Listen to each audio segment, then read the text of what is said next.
Welcome to my audio. I'm here to talk about the deliberation, which is the second deliberation of the Deadlock trial for A.J. Armstrong Jr.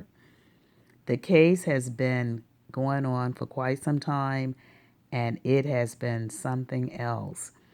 The jurors deadlock today twice. They went to the judge on two occasions asking for help to unlatch the deadlock.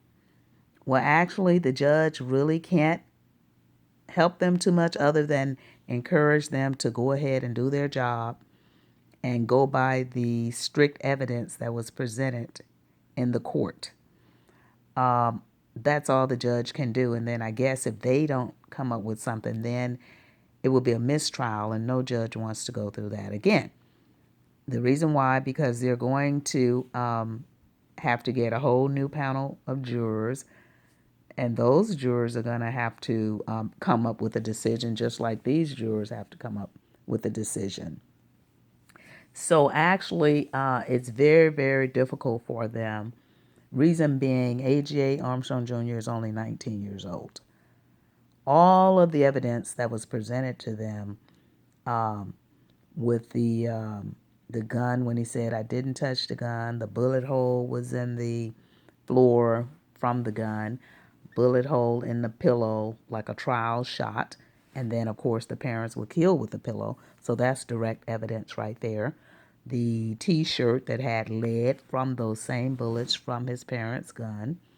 The pillow that a match was stuck. He lit a match to the pillow, tried to light the house on fire. Then he had gasoline in an alcohol bottle. All of this was new to me yesterday when I saw this in court. And then what got me was when they said they found an iPad and it had how to blow up a car when you turn it on. It was so much evidence. The blanket with the bullet hole. I mean, that DA just threw all that evidence right there, right in the juror's face. I mean, he pulled the hat out of the box. I was so shocked. I had no idea. I didn't know the parents had taken the car from him when his girlfriend was at a beach party, and he was upset because his parents had taken the car when she called and asked him about it. And I just had no idea that all this stuff had happened. I mean, the evidence was thrown to their face. Even though they have the evidence, they just don't want to send AJ Jr. to prison for life.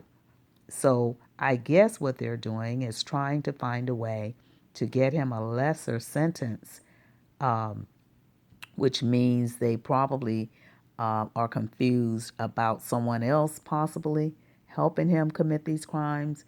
Because as I said in an earlier video, as I said in an earlier video, audio, that two people, for one person to get shot, he shot his mom. The mom was shot twice in the head. So when she was getting shot in the head, wouldn't the other person wake up? Or unless it was two people. So that could be a puzzle to them too. They probably wonder, how did he commit this crime by himself? Even though we see this evidence, but how did he commit it by himself? Another thing they could be considering checking into is when AJ Jr. was in juvenile, someone broke into the place and they had masks on, and it was that same note. So now what they probably are wondering, because some lady came up and said, wow, it was the drugs. They may be wondering, those jurors may have a puzzle in their mind. Could it possibly have been someone else, that because they said AJ was dealing drugs and using drugs, did he collaborate with someone on these murders? Because they did see the evidence from him. But did he collaborate with someone on these drugs and on that break-in, or was there some type of collaboration going on? And or was it his brother that didn't come on the stand? But if they have a mistrial, they probably will bring the brother. They probably will bring their cousin, the cousin that the brother was hanging out with, and all of these other people that didn't come on the stand. So the defense was wondering, well, why didn't they bring the brother? Well, The DA said, why didn't the defense bring the brother? He could have brought him just like they could and interrogate him. So all of that may be solved if they did do a mistrial. But that's going to cost the grandmother much more money. She's already spent a lot of money on this trial. Can you imagine this thing going on and on and on for months and possibly a year from now? Because they have to get to the bottom of it because someone shot those beautiful people. People, let's not forget, two beautiful people was shot and killed in their home by their own weapon. How cold can you be? How cold can you be? So someone in that property shot and killed that beautiful couple with their own weapon. That's almost like if you have a weapon in your hand and somebody comes to rob you and they just take it from you and shoot you with your own weapon. It's pretty much a cold blow. And so, like I said, all the evidence was pointed towards him. Like when he said, I didn't touch the gun. He didn't cry when it happened.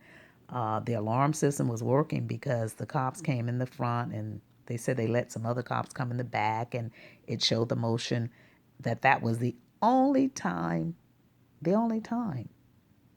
that the house someone came in.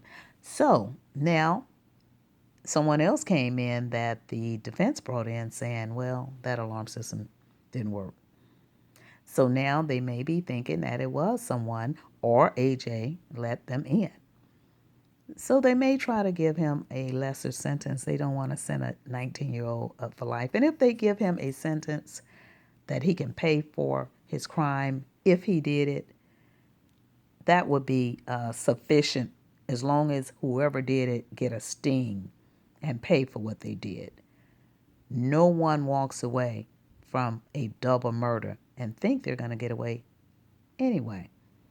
I mean, it's just not going to happen. And I don't think the jurors, for one thing, the reason they have to feel that he had something to do with it because they didn't say not guilty right away. This deliberation, this is the second time they deadlocked and asked the judge twice today. If it was an easy, clean, not guilty, he would have walked away free today. But because of the evidence that was presented to them and the public and the world is watching them, they knew they couldn't go against that evidence that pointed towards AJ Jr. However, they don't want him to get that life sentence because it could possibly be someone else. And I think that's what's hanging up the case. Now, someone said to me, they said, well, I bet there are a lot of women, softies on the jury, a lot of women or a lot of black people. No matter what happened, what he did, the softness of their heart possibly wouldn't let them sentence him or find him guilty because if it's more women or more blacks, they're going to do that. That could be true because I wouldn't want to be a juror on this case because I would have to remember that I did a high-profile case and I had to send a 19-year-old to prison for life. And when you go in to get selected to be a juror, you have no say-so. It's up to them. And if they choose you, it's just like a job. You have to honor under oath what that judge tells you to do. So now the judge can't make them come up with a decision. She can encourage them and tell them, go strictly by that evidence of what you've seen. Do not listen. She said that yesterday. Do not listen to what the attorney's saying or anyone else. You go by the evidence. And all the evidence, yesterday I was shocked. The prosecutors threw it at him. The bloody pillows, the pillow that he tested the gun with, pictures of the socks that he had shot that same gun in the floor, the pillow with the match. It was just pillows, pillows. I mean, I couldn't believe it. The blanket with the bullet hole, the iPad with saying how to bomb a car when you turn it on, and then all of the text messages regarding all kind of negative activities. And then the older brother At one point, I think they said on a text, he was being nice, telling his little sister, I'll take you to the movies. And so they demonstrated all of this stuff. All of the evidence was there, but who wants to send a 19-year-old and sleep every night knowing they did it to prison for life? I think that's the problem. Maybe they chose the wrong jurors. But one thing about it, whoever did it, somebody killed him. And it was in that house that night, that morning. It was in that house. And so someone killed him, and all the evidence did point towards AJ on that last day closing arguments when the DA threw it at the jurors. Here it is right here in living color. And to see the pictures, see, people forgot about the couple that's dead. Now they're just looking at AJ.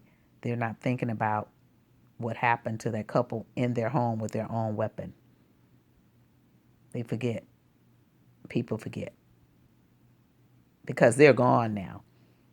And even the grandparents, because right now they're wrapped up with helping him, their son.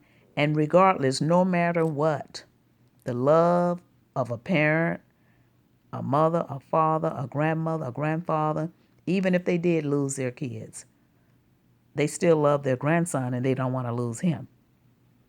Even if they thought he did it in their mind, they still love him and want to support him out of this problem or out of this case because of the fact they don't want to lose him too, and also because they knew if he did it, he had a mental problem or it was possibly drugs involved, which makes kids do all kinds of stuff. These kids out here are killing people and not thinking anything about it at around that age. Well, they're starting earlier than that.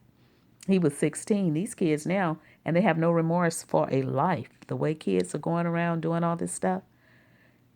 So that grandparent know that if he did it, it was drugs or something involved that made him do it. It was something that ticked him off, no matter how angry he was, because a lot of 16-year-olds get angry, but they're not going to kill their parents. So either was drugs involved, someone else involved, but he still knew what was happening. And this is why they are deliberating again and again and again, because the evidence was there, but they still have questions of if it was someone else and why. And so that's basically what it is. So with that, I'm going to end my show, and we'll see what goes on tomorrow. And I feel for the family and the grand family because they would have to put out so much money. If it become a mistrial, it's gonna be really something.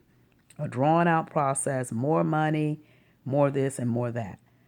And if they can't come up with a decision, the DA, they're going to want to retry this case because remember in the beginning, the defense tried to throw it out and the judge said no.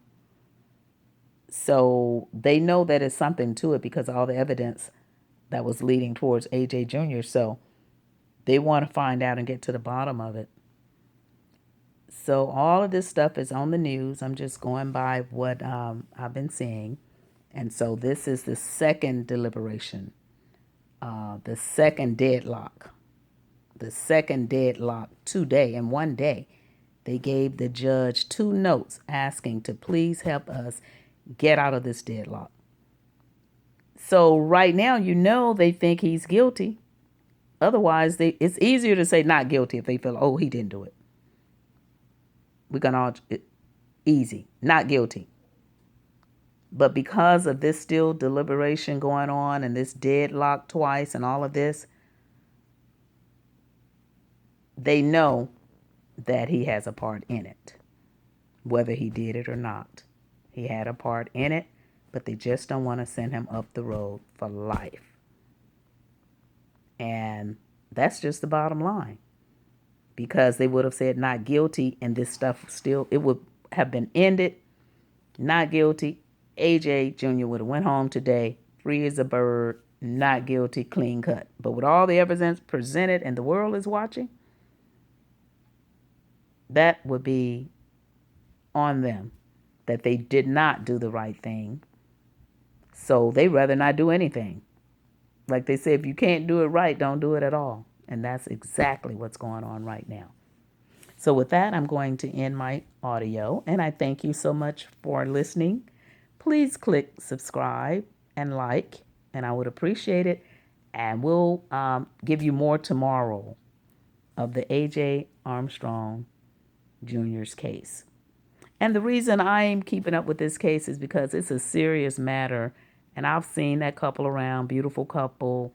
And, I just admired that family, the Jim, the situation, and admired how they loved their kids and did so much for them. So, someone killed Dawn Armstrong and A.J. Armstrong Sr., and it happened inside of that house. And whoever did it has to pay, and that's just the bottom line. Okay, talk to you later. Bye.